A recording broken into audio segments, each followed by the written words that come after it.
Bagaimana logikanya orang ketika diruqyah terkadang bisa keluar paku, silet dan benda-benda yang tidak masuk akal? Dari mana asal semua itu? Karena tidak pernah merasa makan benda tersebut. Kenapa kebanyakan jika kesurupan lebih banyak kaum perempuan? Bolehkah pengobatan orang yang kena sihir dengan sihir pula? Tentu ini ada 3 pertanyaan ya. Kalau dari mana asalnya benda-benda itu? Ini ulama coba rincikan. Ini rincian ya. Tapi ini karena tidak ada dalil yang menjelaskan, maka ini rincian dari pengalaman ruqyah saja. Kebanyakan orang-orang yang keluar benda-benda tajam dari tubuhnya itu memang benda itu dimasukkan dengan cara sihir dengan 2 cara, di makanan yang dia konsumsi atau memang ada jin yang memasukkan ke dalam tubuhnya. Karena jin ini bisa masuk ke interaksi ke dalam tubuh manusia ya.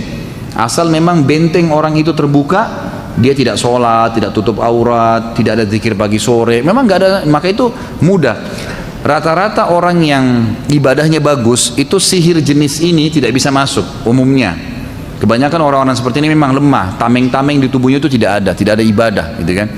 Tapi kalau orang ada ibadahnya insya Allah tertanggulangi. Jadi ini memang ada dimasukkan, bisa dengan makanan yang dia konsumsi tapi disembunyikan oleh para ya dukun-dukun ini dengan cara sihir, karena itu tidak ditampak atau memang jin-jinnya yang memasukkan ke dalam tubuhnya. Maka ruqyah membongkar itu sama dengan susuk kan? Susuk yang dimasukkan dengan cara dimantra-mantrain akhirnya masuk ke dalam tubuhnya. Itu kalau dibacain ayat bisa keluar memang susuknya. Buhul yang ditanam gitu kan. Saya punya pengalaman meruqyah air kemudian disiramkan di tempat yang ada buhul, itu subhanallah beberapa hari kemudian keluar buhul itu. Ada buhul yang keluar di halaman rumah itu gitu kan.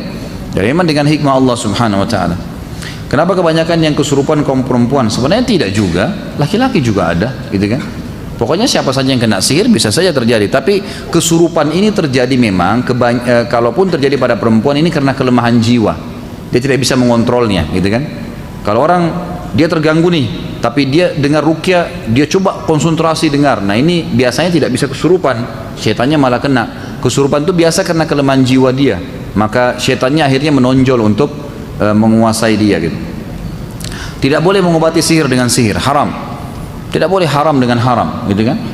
Tidak boleh mengobati penyakit dengan yang diharamkan, seperti misalnya kata Nabi SAW, Allah tidak jadikan kesembuhan kalian dengan hal-hal yang diharamkan.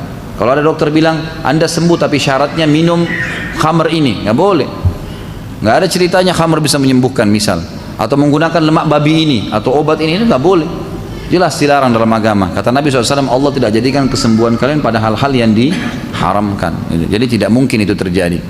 Jadi ini hal-hal mendasar yang harus diketahui. Jadi tidak boleh obatin, apalagi sihir dengan sihir gitu kan.